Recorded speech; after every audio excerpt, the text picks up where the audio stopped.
तर वादळी वारे आणि मान्सूनपूर्व पावसामुळे करमाळा आणि माळशिरस तालुक्यामधील केळी बागांचं मोठ्या प्रमाणावरती नुकसान झालंय।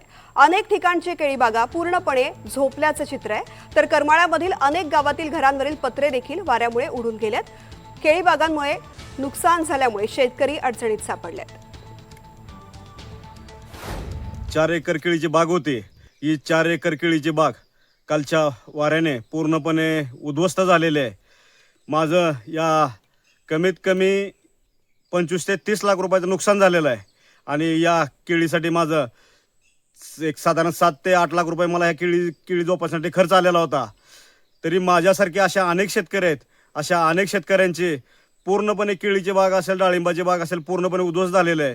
तरी मी कृषी मंत्र्यांना विनंती करतो की आम्हाला पर हेक्टरी कमीत कमी तुम्ही 1-2.5 लाख रुपये द्यावेत, असे मी कृषी मंत्र्यांना विनंती करतो। तर या सगळ्या बातम्या पाहिल्यानंतर बुलेटिनमध्ये आत्ता घेऊयात अगदी छोटासा एक ब्रेक। लगेच परत येतोय। पाहत रहा NDTV मराठी।